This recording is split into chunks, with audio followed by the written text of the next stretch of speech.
right. Well, welcome to Flip Your Friday. I'm your host, Wynn Silverman. This is my co-host, Casey LeBlanc. I'm super excited here today. I have an amazing guest, Casey. This guy's name is Marlon Webb. He is a social media guru, influencer, actor. He's all these jacks of trades. I don't know actually how to describe him, but I will tell you he's engaging, entertaining, and a super cool fellow. And thank you very much for being here. Thank you for having me here. Yeah, you're welcome. Yeah. You're welcome. Thank you for the message. You're welcome for the message. And Marlon, this is what I'd like to do just to kind of break the ice, so to speak. You don't know why you're here, and you don't really know anything about this podcast. All you said is, I said, will you? You said yes. Yeah. And so what I'd like to do, Case, if you don't mind just kind of starting with a little bit of an origin as to why we're here and what this podcast is about, then I'd just like to jump right in and have a conversation and see if anything transpires that's good that we can post on Instagram or something. I don't know. Cool. Yeah. All right. Well, look, with that intro, so I was waiting for something dramatic to be dropping, like, Yeah. so we're going to have to take off our pants. And Yeah. then Well, I'm open to that. we usually like to get. Well, that's usually 15 minutes into it was the podcast. built up to something like, Yeah. okay, Well, what's that- about to happen? that Well, was- they say in a podcast the first 5 minutes is critical to keep somebody listening. When I've been so- told that foreplay is critical. So I thought that maybe that was. Never mind. Can you start talking been about the told origin? that. Yeah. So I guess for those people listening, we're recording on a Saturday. So the point of the podcast is doing stuff that others aren't willing to do. So all three of us are technically working on a Saturday, but I don't really consider this work. But let's have some fun with it. The podcast is about understanding your life, the successes that you've had, how you've gotten there. What are some of the things that are different that you're able to do that you may not even understand or recognize that we can glean, some of the listeners can understand, and just what are those things that are different that maybe somebody else can learn from?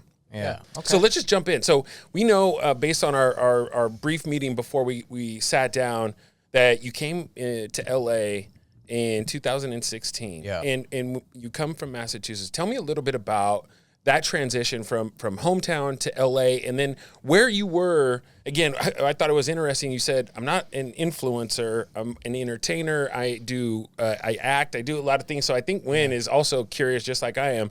Yeah. Well, how would you, if somebody asks you, what do you do? How do you respond to that? What's the question? And then we can get into the So LA. let's start with origin first. Yeah. So you're from Got Mass. you. So we're starting with the origin. Yeah. But And then the other things, you might have to remind me. Don't you worry. Yeah, Okay, cool. we'll get there. Yeah. So the origin story. I'm from Massachusetts. I started making vines in Massachusetts in 2013. I bought my first smartphone because of Vine. I had a what flip was phone. Vine? For some of our audience probably doesn't know what Vines So is. Vine was an app where people could drop 6-second videos that would loop, and it was pretty much the first TikTok. And was that all your I got first to- social media platform? Yeah, to make content. Okay. Yeah. Okay, so in 2013, you recognized, hey, making content can be something. Yeah, Okay. yeah. I saw other Viners doing it and becoming famous for doing, jokes, but they weren't crazy. So I felt like I could do that too. I was watching them post their videos, and I would see their videos pop up on Facebook and compilations and stuff, and people would always be talking about this Viner and that Viner, and I would watch them, and they were funny. Don't get me wrong. Everyone was funny and talented, but I was also like under the impression like, okay, this is dope, but I think I can do this too, and I love making skits myself. So I bought a Android because of Vine. Probably wasn't the best choice for Vine though, to buy an Android. I didn't know. Because when you had an Android and Vine, you could tell you got an Android. You can still tell you have Android. Yeah, you could tell. The green you're pop-up is a giveaway, yeah. So do you still posting have an videos Android? from back in time. Do you still have an Android? Or No, do you I flip don't it? got an Android. Okay. Yeah, I would've- realized my mistake, halfway through the year, oh, okay, these look like they're from the past. All these videos look like they're from the past. But yeah, so I started doing Vine, and nothing really hit for a while. There was one Vine that I did that is kind of a cool story. My girlfriend, she wasn't my girlfriend at the time, but she revined me and Rewind you. yeah, revinding is like reposting, like Got it. retweeting. Oh, yeah. yeah. I was thinking that. Repost, yeah. And that helped me start getting followers and stuff like that. So it gave me a little bit. Okay, cool. I can get. Was she a little more prominent? And she? Yeah. Okay. Yeah. Cool. Yeah. So I kept going with that. Still, nothing crazy happened. I was just still trying to figure out how to land a joke and tell a joke properly in 6.5 seconds. Yeah. And then after I think it was a year and a half, maybe 2 years or a year and a half, I don't know, things started taking off on Vine. And I started making money. I signed with a company called Collab Studios. Shout out to Collab Studios. They would basically just collect all my monetization from videos that ended up on YouTube or other websites and platforms. Let's stop real quickly. Yeah. You're monetizing. Yeah. The creative is finally getting paid. Yes. Right? Explain that to me. Was there a formula for Vine, or how did you get paid? What was there a you get 30% or you had so many followers? How did you get paid? How did you measure that? Well, I couldn't really measure it at first. Okay. It was more on Collab Studios to measure that out. Ah, okay. Yeah, so I didn't really see where the numbers were coming from. But I was taking anything. I would take $1. Yeah. If I can make a Vine for $1, great. At the time, that's how many followers? Just so somebody at home can understand. I was just over 100K on Vine, and that's when I got signed to Collab Studios. Okay.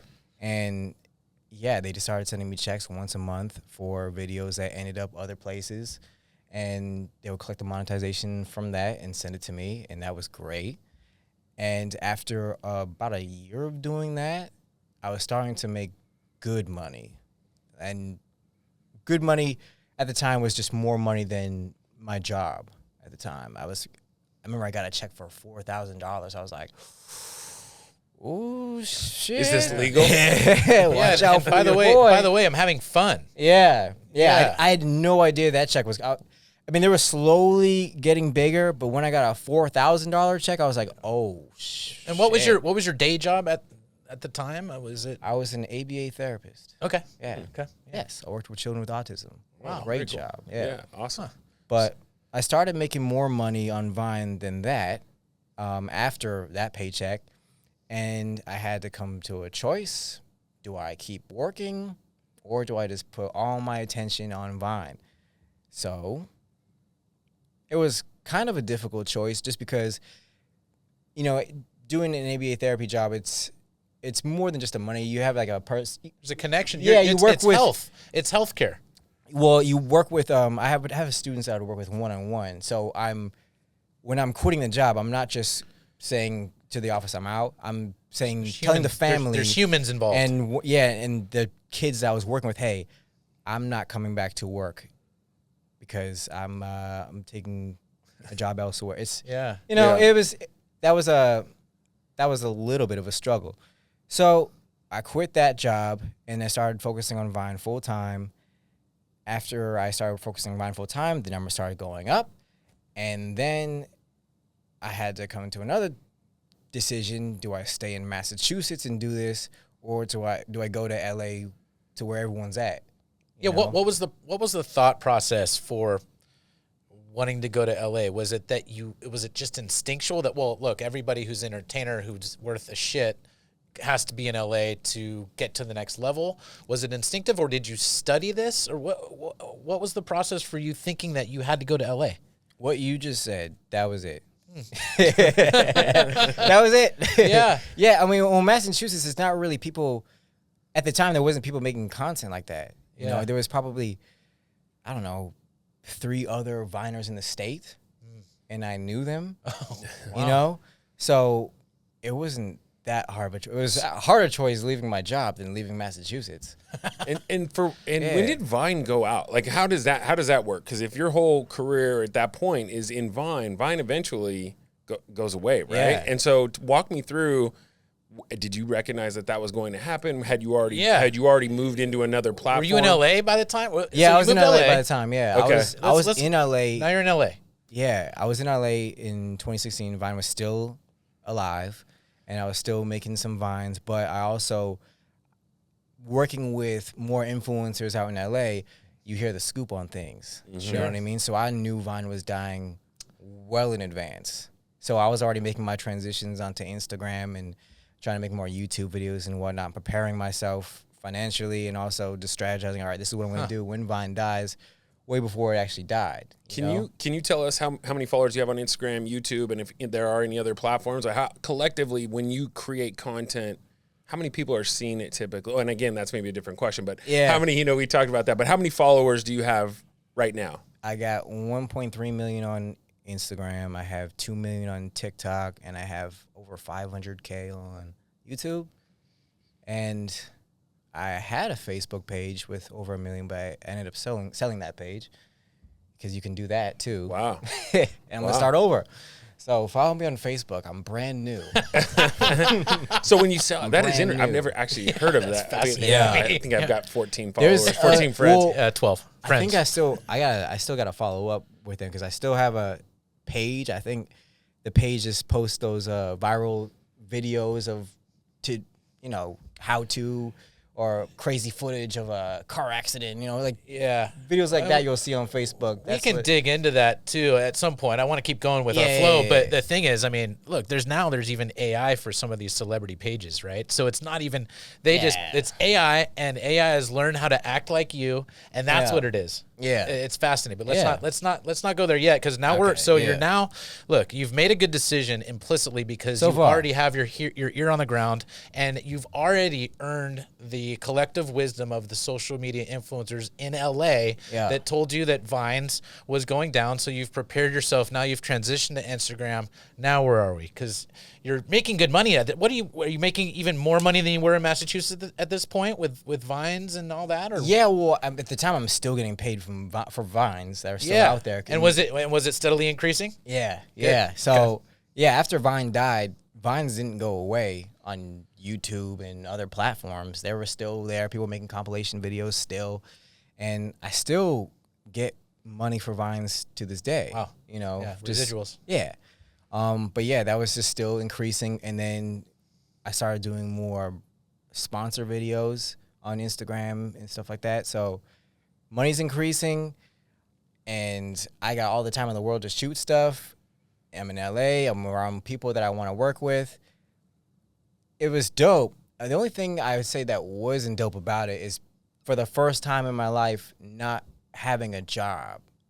You know what I mean? And you didn't like that?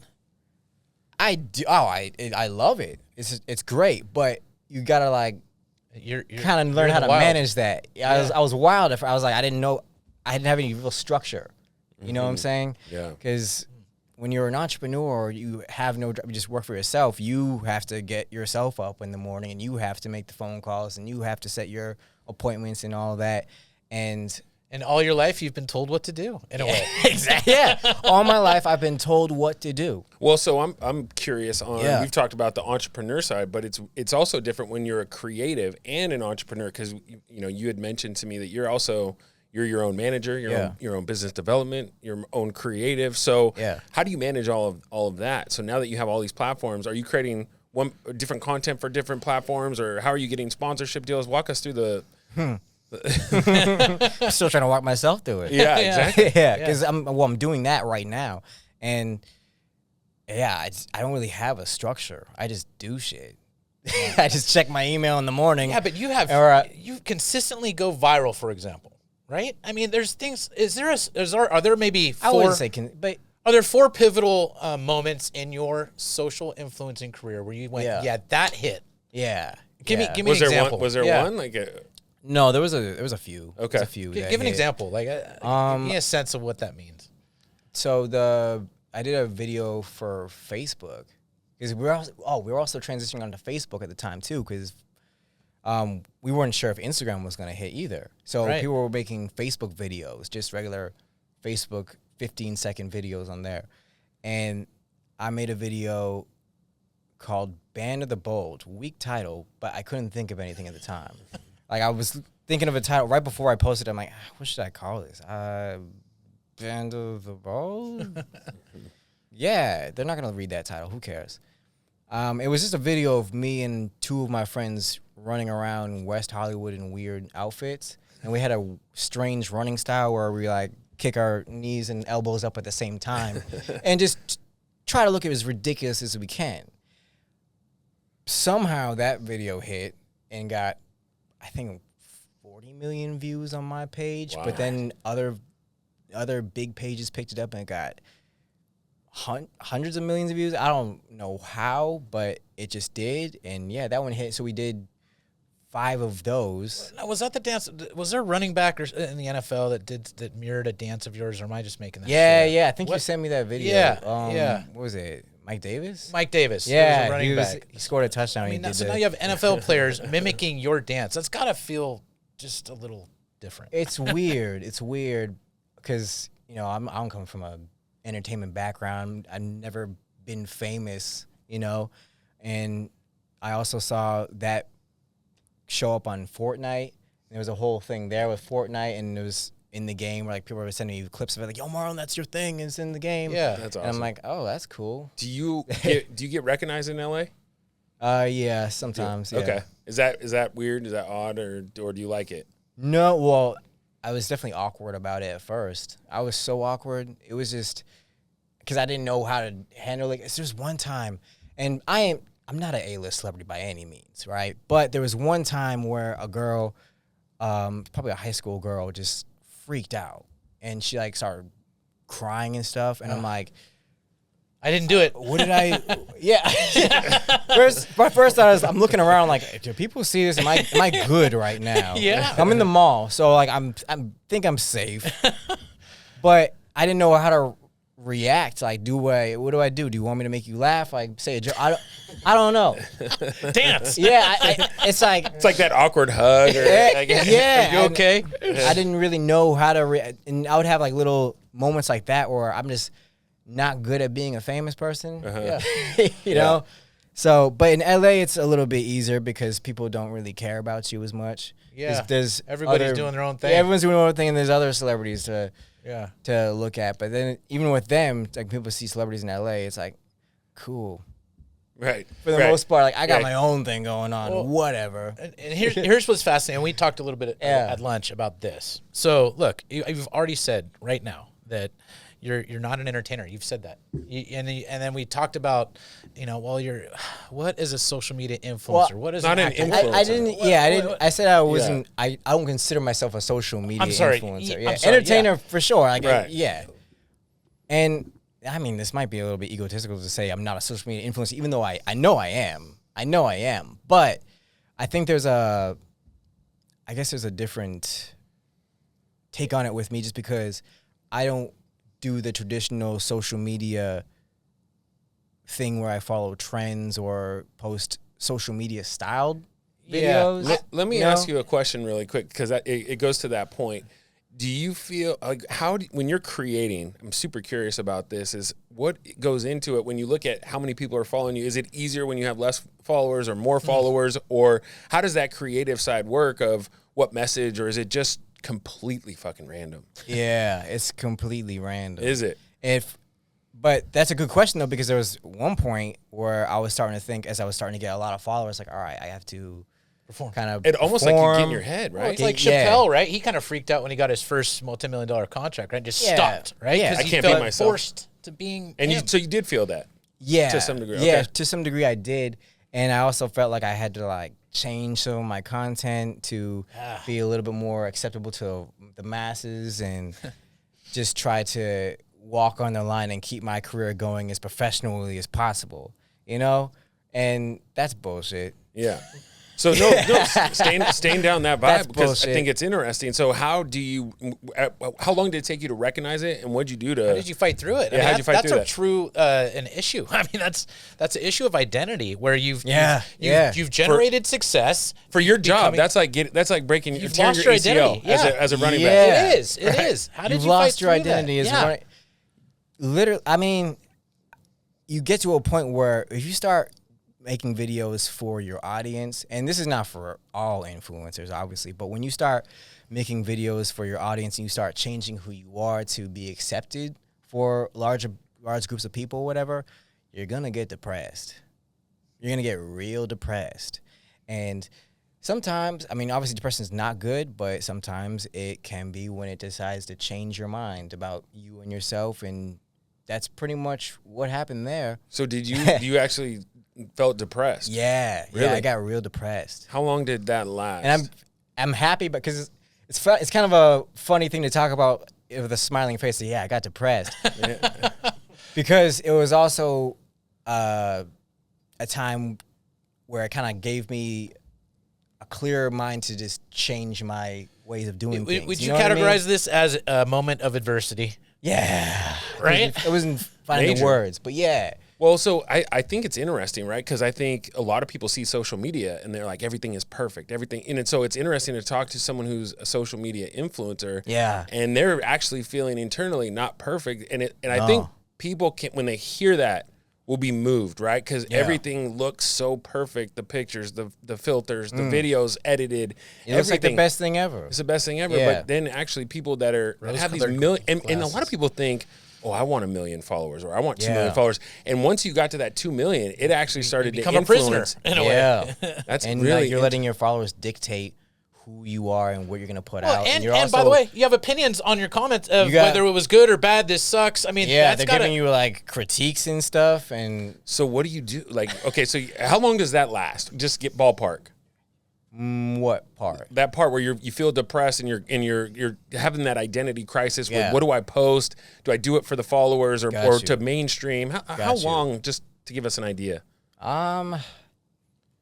Blanketed over maybe 2 years. Wow, that's a long time. That's difficult. Yeah, well, I mean, it's not just you're in a dark cloud for a whole 2 years. You know Yeah. how it No, works. but you're you not get- feeling yeah. yourself. Yeah. 2 or maybe 3 years. I don't know. But Yeah. Wow. Okay. Yeah. Cool. So you come out of it, and what gives you the realization? You're like, you know what? I'm getting back to Where me. did you feel like you were yourself again? Yeah. What happened? How did you resolve this? Yeah, I'm like thinking about it now. How did I? Well, I mean, first I lost some weight. Did Yeah, that. I saw that video. That was awesome too, by the way. Yeah, I went. thank you. I went down the rabbit hole yesterday. I was Oh. like, this fucking guy is. It's crazy because it's all kinds of different stuff, right? Yeah. All kinds of different. The one you were on a date, and not to go into too much, but it was funny. And as Yeah. I'm sitting there, and my girlfriend's next to me, and she's like, "What are you listening to?" Because she couldn't see the videos, and it was just literally after work on a Friday, and she was like, "What the hell are you doing over there?" Yeah. It was you with a girl, with the waiter, and then the guy gets out of the truck, and he's got the big thing. Oh yeah. That was so- a fun one. That was a fun one. My girlfriend didn't know what I was watching at that point. Yeah, it was Yeah, good. that's a normal reaction. Yeah. So okay. So tell us, Yeah. walk us through. You come out of it in 3 years. Was Coming it just, out. I would say coming out. 'Cause Okay. you don't just come out of it. Right. Yeah. You know But what I one mean? thing It's was like- health. it's One thing was feeling better physically. Yeah, that Okay. was one step. Yeah, and it's one thing that's become more easier to manage. You know what I mean? But yeah, that was one step, and another step was not looking at comments anymore. wow. And people, that can come off the wrong way. You know, when you don't Yeah. look at comments anymore, don't respond. God forbid to you people. turn comments off. Like there is that Yeah. button where you can just press. So you- have you Yeah, ever been look like wanting to do that? I've been wanting to, but like I don't want. I But mean, it's part of the experience, though, right? you gotta let them comment. Yeah. You know, Yeah. I can't take that from them. You know what I mean? It's disengaging. Yeah, it is. But at the same time, it also can come off a little bit, I don't know, egotistical of you to like not respond ever, you know? And I've been asked that before, like, yo, why don't you comment back to your followers? You don't say anything to them. It's kind of fucked up, you know? And I'm like, well, I'm actually doing it for my mental health. So Yeah. You Wow, know. that's great. But so let me Yeah. ask you a question. Not commenting is different than not looking. Do you look? Do you have to look? I mean, how does that work? Because that's not really. I don't really look. Okay. I can't say I don't But look all the time, but that's an I issue. don't really look. Okay. That's an issue of progression, though. Would you say that you used to always look? Yeah. And I so look at you've learned everyone's- that part of your mental health is to literally not look at what other people Yeah. have to say, which Yeah. is, I think, profound in a way. I mean, that's how you lead. From my perspective, I don't give a fuck what people say about me. I'm gonna do what I do, and I Exactly. hope that Exactly. it's and I'm gonna do the best I can at what I'm doing But and I move think forward. this is I understand your point, but it's interesting to see the transition of when you're first starting and in the world of putting yourself out there. Yeah. You're it's almost like being a comedian is the laughter is your fuel of to know whether or not you're doing a good job. It's almost like the a comments. litmus test, yeah. Well, it could be perceived as that from your eye. And again, I don't want to put words in your mouth, but I'm assuming based on in the beginning stage of your career, you're looking, and then you realize, I don't know if this is good for me. Now I don't want to look because it's actually a detriment to my creative. To my health even too. So I do well because as much as people will say like, "Oh, I don't care what nobody thinks of me." Exactly. You're gonna. That's what I think. That's kind of bullshit on his end. Yeah. That's all right. Thanks. Thank you. Thank you for acknowledging that. Yeah. He's really full of shit. So anyway. Yeah. So No, that's interesting. Okay, so let me ask you a question, just based on your knowledge of you're in this world of influencers in LA. Do most influencers have the self-awareness to know that maybe something is off on my creative and I'm depressed, or is it just kind of people in la la land? Like, I guess when we look at it, they're like, we don't know. So give us a little insight into what the influencer world is like. What's the mental health of these folks, and give us some idea of the LA lifestyle. Well, the short answer is they won't talk about it, and we don't know for the most part. But with my small circle of friends, because, being in LA for a little bit, you start to realize having a small circle of friends is way better for your mental health as well. Another mental health tip, have a small circle of friends. And, I think they all have their ups and downs. They all go through their struggles that people don't know about. And same goes for them. It looks like everything's all dandy on the outside, but people have their dips, and that's more real. And social media kind of creates this false perspective and narrative on social media influencers and celebrities too, everyone with a following, like everything's just always good. People post their highlight reels all the time. Yeah. So when people aren't doing as good as a social media influencer because it looks like they're doing good all the time, same with celebrities and everyone, you start to compare yourself like, damn, they're doing good all the time and I'm not. Interesting. So even influencers are looking around like follower accounts and you think everything is good. Influencers looking at too, like, wow, he got that deal, he's doing that. I don't have that. It's kind of like an imposter syndrome of like when you do certain things, you're like, I don't know if I feel like I belong here, or you're competing or something like that. Is that okay? Interesting. So you come out of it and now you're creating content and you're back and doing the thing. Like when from a content perspective, now you recognize like, all right, I'm coming out of feeling like a little confused on what was going on. Yeah. What changed in your content? I stopped playing it safe as much, and the main focus became, don't make anyone laugh, make your friends laugh. So if I make a video, I'm trying to make specifically one of my friends laugh. Yeah. Is that a complete change in what you were doing? Yeah. Because it sounds pretty specific. Yeah, it is, because I think before, like, I consider I was a funny guy, but at the same time, I would resort to what I know people will get a reaction out of, as opposed to what's actually genuinely funny. And I noticed getting reactions is just so easy, so easy, to the point where I could make a video about anything and get a crazy reaction just if I just take all my clothes off and throw some shit at the wall. You know what I mean?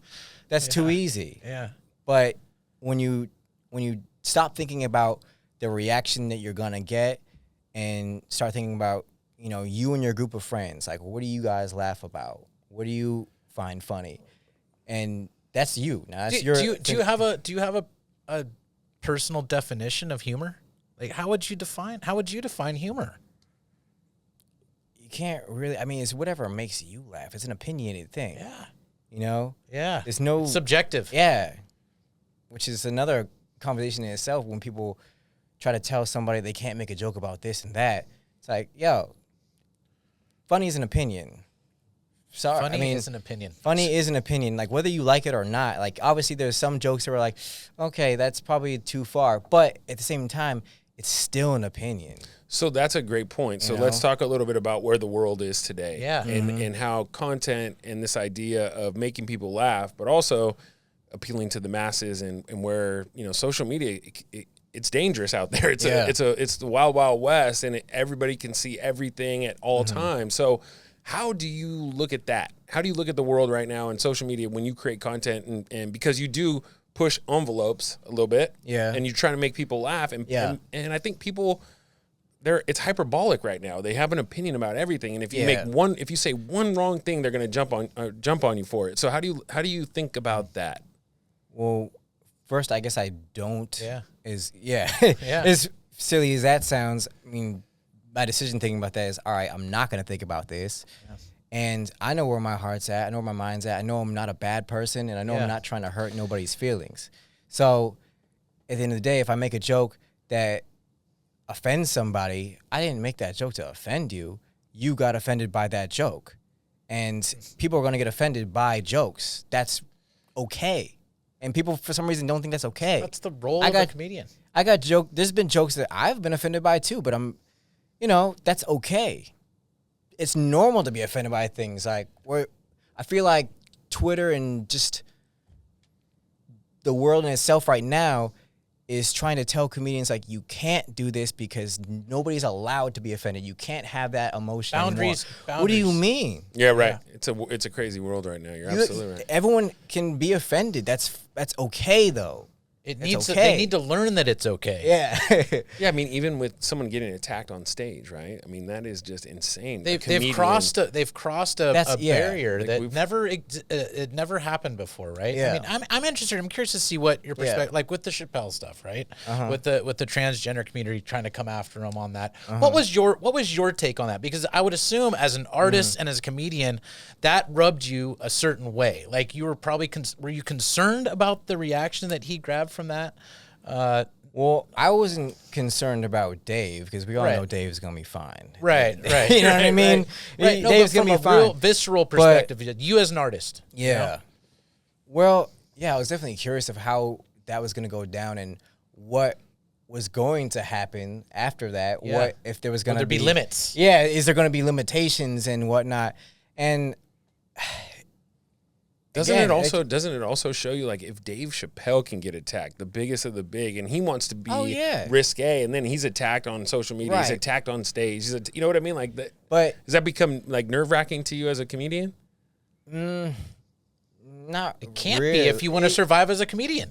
Yeah, you gotta know that's gonna happen. Yeah, you know, and like I said, it's okay to be offended, and I do think that when it comes to like crazy wild jokes, like, you're not gonna put that on ABC or you're not gonna put that on the Disney Channel, right? Yeah. Obviously, there's places for it, and when a comedian is making jokes about something that's a little bit offensive, there's a place for him to go do that, and there's a place for other people to listen to other jokes that are a little bit more lighthearted. We all gotta have our places. You all gotta be able to. You should have the choice. Yeah, you should be able to have the choice. So if you're offended by transgender jokes, you don't watch Dave. Yeah. And I'm not saying that to say that people who get offended by transgender jokes are any less or soft or not. No, just that's what. Avert your eyes. Yeah, there's jokes that I get offended by too. So I'm not going to look over there. I'm going to go over here instead, because they're not going away. That's the thing. Like, there's never going to be a time in life where there's going to be just nothing that ever. But that's the concern. That's the concern, though, is that we keep censoring these they're jokes, right? As if you're going to get to that place, but you're not going to. I know. That's what I wanted to hear from you. I'm really excited to hear that. You're not. But it's common sense. You're not going to. I know, but I worry if just as a guy watching television where jokes don't land, jokes are inappropriate. Yeah, but they're jokes. They are. Have we jokes, just stopped understanding that we can't make fun of things like these days? Like, I don't get it. People are so fucking sensitive. Well, and to your point though, like, jokes are jokes, and they'll have impacts with different crowds. You know, so it's a fine line. We can be offended by. What is this movement? What's this? Who's pushing it? Who's making this push? I know. Who is it? I don't know if we have time for that today. Like, some people, and by the way, it's okay to be sensitive too. Sure. Just don't watch Dave. Yeah. Don't, please do yourself a favor. Just don't watch Dave or I would love to interview Clayton Bigsby at some point, for example. Oh my God. But the interesting part about the Dave Chappelle thing, at least this is just my own take on it. He went in hard. He made fun of he makes fun of everybody. Yeah, everyone. But then he actually, if you watch the whole thing and not just a little clip here, a clip there, or a spin here and a spin there, if you watch that whole episode, which I have, he actually comes back and he says, yeah, I had a trans person come and he introed me in my show. I and was like, listening for that part, though. I know. Like, Yeah. But so that's why I was just like, he's not really going after him like he has something with them. It was more of like, hey, I'm telling jokes. This is funny. Yeah. And here, by the way, I have a real story of an actual experience. Almost like he was apologizing for the jokes within the same special. You know what I mean? Like, exactly. Like, hey, guys, just so you all know, I actually had a relationship with a trans person who had a really big impact in my life. People are going to take that how they're going to take it, though. There's going to be the groups of people who are like, oh, you're only saying that because. Right. You know? Well, that's why it's interesting to talk to you about how you look at content, because if you create content for the masses, sometimes when you go to the fringe, it can be a little risque where you're a little bit like, shit. Have you ever thought that? Like, I guess that's my question is, you create something, you're like, shit, should I post this? Like, right now? Yeah, I've definitely like hesitated to post things before, but then when I go back into who you are, and you remember you're not making content for the masses. You're making content for your boy Stubbs over here. And that's, how it all started, right? And you got to also know where you're coming from. Am I actually a dick? And that's a hard thing to... I have an answer for him, but you know what I mean? Like, that's a hard thing to ask yourself if you're not self-aware enough, because there's a lot of people who are dicks and don't know that. Yeah. That's a problem too, guys. That's a problem too. People who are just not self-aware and not know that they're a dick. I think self-awareness, that's a good point. Yeah, you got to have self-awareness. So you got to be able to honestly ask yourself, am I a dick? Am I trying to be a dick right now? And you know the truth, because usually people who are dicks are gonna say, no, it's not like that. Am I though? Right. You know. Do you know how to be a dick without being a dick? How to be a dick without being a dick? Yeah. Can you do go comedy. into character? Do comedy. Yeah. Just do comedy. Yeah. That's how you do it. How do you make a joke? How do you create character? How does that process work in your head? Usually, the first characters that I've done were based off of just funny people that I've come across, and I just over-exaggerated the shit out of them. And it's funny because some of those people would see the videos and have no idea. That character is made all about you. Have you ever told anybody? Or is that... Well, I haven't told people in specific, like, this character is about you, but I've told people, like, oh, yeah, that's actually him over... Oh, shit, you're right. Wow. Yeah. So are you great? So when you're living your life, Yeah. like, let's just say a weekend like this, you're going out, having all these experiences, meeting all these people. Yeah. In your head, do you process it? Yeah, like, you're starting to draw from from personalities that you just randomly meet? Or Well, it's funny you guys say that. I don't really go out. I suck at going out. I used to go out, but when I meet different characters and just real life characters and personalities, big personalities, I register that. You know, I take that down in my head. You draw from experience, yeah, human for experience. sure, Yeah. for sure. It's almost like a songwriter where they're taking notes and trying to create different lyric and stuff like that. Yeah. But I'm just not gotta grab actively doing that when I'm meeting people. No. It's like I'll be writing something and I'll think, oh, there was that one guy that kind of seemed like, I'm gonna like take some of him and put that into this. You know what I mean? Yeah. Instead of walking around with a notebook, I guess. Well, figuratively. It's in your head. Right. Okay. Well, that's interesting. So let's pivot a little bit, because we talked a little bit about, your following and how you got here. I'm really curious on the business side of what an influencer and how that world looks. So you again, business development, you're your own manager and you're your own creative. So you can answer all of the questions. So how do you... I? I don't know. I don't know. He'll do the best he can. I don't know shit. Okay, good. So if anybody out there wants to be an influencer, you don't have to know shit. You don't have to know shit. You just have to have internet that will answer things for you.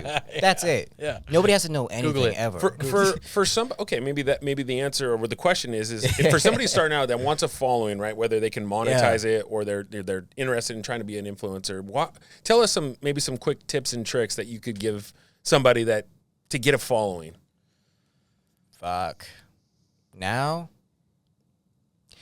I think the answer people would want to hear is be unique and be yourself at first.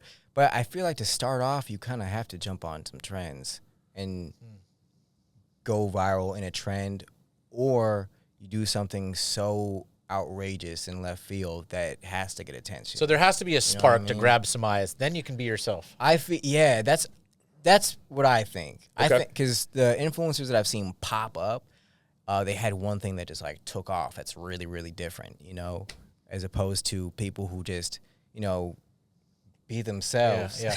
Yeah. And it's funny to say people that be themselves doesn't really work out that well at first, but I think that's just the reality. Like the honest answer is I think you gotta do something outrageous and keep doing that. That's really, really different. Well, I guess that is being yourself in a way, if that is yourself. If you can get there. I mean, some people are afraid to be outrageous. Right? I can't really So say I you have to know get the there. correct answer. That's interesting though, because you I have can't- 2 million people that follow your shit, and Yeah, we're- but I just got my opinion on how I think it works. It's now. fascinating though because you've shared with us your process, and Yeah. and if I'm That's how listening mine correctly, went. Yeah. yours kind of went like that, right? And now you now in a way, Yeah. and don't take this wrong, you can afford to be yourself. Yeah, exactly.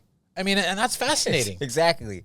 I mean, it's kind of the same with actors and stuff too. You know? Well, let's talk about acting because if you don't mind, just to pivot in this, I wanted to talk about this distinction between acting and a social media influencer because I feel like there are actors out there that just refuse to acknowledge a social media influencer, regardless if they're doing a skit or they're entertaining as an actor. Yeah. Can you dig in a little bit about that? Did you see a distinction between a social media influencer and an actor? Personally, or actors are definitely more professional. Actors how show so? up on time. Actors respect you. Actors put in real work for long periods of times, whereas some social media influencers, not all, but some social media influencers will get famous a little bit too quick, and it's not a lot of work that was put in to get to where they are. So, you know, egos will happen a lot more often in social media influencer was there a world. skill set that you had to work on as a actor or social media influencer? Or I mean, how do you measure? Social Dollars. media you can't. I don't know. no. I don't know if anyone really knows. I feel like people just be talking like they know, and I don't think anyone actually knows anything about social media. Yeah. But Still including relatively myself. Yeah, it's still relatively new. Yeah. But yeah, I think there really isn't any rules with social media. It's whatever ends up working for you, and if one of that ways is watching how other people do it and kind of mimicking that, which I notice a lot of people doing, that will take its course. But the big differences that I've seen with actors and influencers is actors have put in the real work for a long time, whereas some social media influencers will catch breaks a little bit more often. And that doesn't, not to say that social medias don't work hard. I know plenty that work their asses off. You know what I mean? Day in, day out. But, you know, it's just so much more common for an influencer to get famous quick and be able to be are you a little bit lazy. Are you concerned that you've been categorized in one bucket as a social media influencer, so to speak? And if your goal was to be on the big screen, for example, and a star in a movie, do you think you're precluded from ever being able to do that because you've been labeled in Hollywood as a social media person versus an actor? No, not at all. Because I used to think that way. I used to think, man, if I'm a social media influencer, they're going to not take me seriously. Yeah. But I've learned that they don't care. They don't give a shit. Eyeballs if you're are- famous, they're putting you in the movie. Eyeballs and attention. You don't even have to be a good actor. Fucking get in. Oh, you got how many followers? Get in. We'll take them. We'll take the Interesting. influencer over the actor. Yeah. I swear it's happening, and it's gonna continue to happen Because of eyes, because of money. because of eyes. Well, that's what I wanted to ask you. What's the trend? And that's frustrating for actors. Right. That's why they'll hate the social. They got every reason to hate social media influencers. I'll be fucking pissed. Yeah, you've been busting your I'd be ass. fucking pissed if I was an actor that's been working my craft since I was a child, and then I'm in an audition and I'm down. It's down to me and an influencer that's been an influencer for a year on TikTok, and they give it to him because he got 20 million followers dancing on TikTok. I'm gonna be fucking livid. Yeah. And you think that that's the direction we're headed? Yeah, Yeah. Great. yeah, it is. So tell me, It is. where do you want to go with your career? What are some next steps? What are some things we should keep an eye on over the next couple of years with you? Well, for me, and like I said before, yeah, I'm a social media influencer. technically that's my job description, I guess, when I fill it in. But That's on your Tinder profile. yeah, it's like Marlon Webb, social media influencer, And then you just put the videos instead of male, 5'8", social media influencer. Says it Oh, on you're my taller than Casey. on driver's license, huh? But every episode. I'm. You're just making fun of his height. Yeah. Especially 5'8". You know, is like I have hard. I have an older brother that's actually watching this right now, Andy. I'm sorry. He actually lived in Japan specifically. He's been there for almost 30 years, and the reason is I'm 6'3", he's 5'8", but in Japan he feels tall. Yeah. Yeah. Oh yeah, I would do that. Height too. is a thing. I would do that too. Marlon, I apologize. Sometimes he thinks we're interviewing him. So back to your answer. Sorry. Yeah, go back. I'm sorry. We digress. What was the question? You're 5'8". No, I'm sorry. No, we're Just talking what your about the goals are. future. What are you looking for? 5'8" is like it's a funny height because it's not short. No, yeah. It's not tall. Yeah. But everyone that's 5'8" wants to be tall so bad. I want to be considered tall so bad. Yeah. But I can't. I know We can that. make you look tall. Yeah, you can make people that are 5'8" look tall. There's Tom a Cruise and all lot those of movies, man. He always well, looks he's like not he's even 6'4". he's not 5'8". He's like 5'4", I think, yeah. He's short, 5'4". yeah. Yeah. But there's a lot of actors that are action star actors that are all 5'8" that I had no idea. Yeah. You're 5'8" too? What? Yeah. I thought it was way taller. But yeah, 5'8"ers. Yeah, They got a lot I'm of sorry. goals. I digress. Going back to like your goal, you're like, where Yeah. where do you want to be in a year, or what's your do you Yeah. have an ultimate goal of, or what? Do you Yeah. have a sense of progression? Back to what I was saying Yeah, about sorry. being a social media Yeah, influencer. yeah. Yes, that is what I am. Yes, But I will not be doing trendy things. I don't really. That's not really. It's not me. You know. Yeah. That's the main reason why I don't do it. It'd come off as fake if I just jumped in on some trends that were happening right now, or if I tried to be relatable in some way. You know, granted, some videos will come off relatable if somebody had that experience, but I prefer just writing an organic sketch or making a skit based off of something that actually happened. And that's just funnier to me. But I also want to kind of transition from putting out social media styled videos to putting out videos that have a little bit more of a cinematic feel, and also characters and jokes that can live somewhere else besides Instagram, if that makes sense. Yeah. So that's been the process for the past year. Do you have I a would website? say. Yeah. No, Okay. I don't. Interesting. I should, right?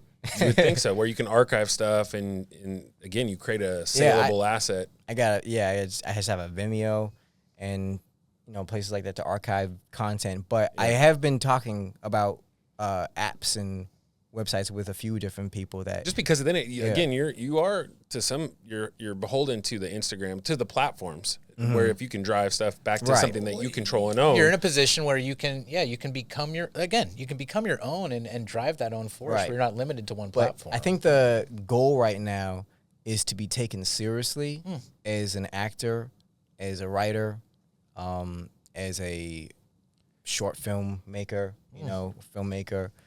So, and that'd be the hard part, coming from a social media background. If you see that I'm a social media influencer and I got my short film in this film festival, it's like, social media influencer made a short film? Okay, I mean, it's probably not good. What about But- this natural transition that I tend to see? Maybe, and correct me if I'm wrong, but like, for example, the star actor for so many years, and the ultimate goal for them is always they want to be a director. They want to win an award as a director versus an actor. Do you sense that? Is that kind of a natural progression where you don't necessarily need to be on the forefront and in front of the camera, but you want to be delivering art in different manners and not necessarily having to be the one that actually acts or entertains? Or do you want to remain the entertainer? Well, I like doing both. And I can't say I'm necessarily in it for trophies because trophies are starting to become more political. Yeah. But Yeah. it's more so to be able to do exactly what I want to be doing and be taken seriously doing that and make a decent living out of that. Doing that for. Let me ask you a question on you as the person behind all of the content. Is this type of interview you had mentioned? It's not something that you typically do. What role does that play when you start to open up to say, hey, this is who Marlon Webb is, the human behind all these different characters? Is that any concern, or is that any, like, how do you look at that because you are your brand? Yeah. So opening up and telling people, where you came from and how you look at social media and influencing and even your future and what you want to do. Walk me through how you think about that. So it used to be concerning, but not so much anymore. And this is going back to when, you have some experiences with depression and checking in with yourself and am I who I think I am? The identity crisis you have with yourself, right? And I didn't like doing podcasts specifically because I was still in a place where I was a social media influencer acting like a social media influencer. You've lost your identity and didn't know who you were. Yeah, but I felt like me being Marlon Webb is a character. So I have to keep being that character. Yeah. You know what I mean? So I would do podcasts and I would... In character. Almost in a different version of myself, a higher energy version or a more jokey, right? Yeah. And does that feel like where you're always on? Does that wear on you? Yeah, that's gotta be. Yeah, that did. Gotta be exhausting. That's why you have That's why I stopped. Yeah. That's why I kind of stopped doing that, just because it was just exhausting playing a character. Right. And also a part of that was insecurities of me being myself. Yeah.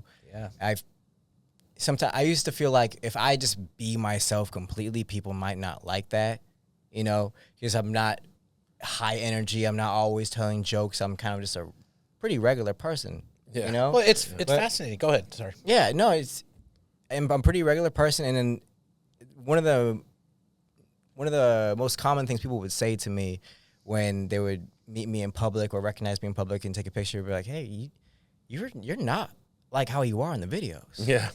And sometimes that's disappointing. Yeah.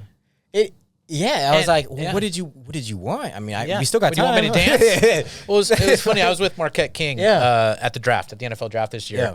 And we went through there was a bunch of Raiders fans, and I don't know, 20 or 30 people ran up to him, and one of the guys was the adult. His kid was right there. He goes, do your dance. And I'm looking That's at a Marquette. Weird question to ask. Well, yeah, because there was this thing where he kind of jumped like on a horse because he made a good punt, but it was like I sat there and went, fuck off. Like, what are you talking about? Do your dance.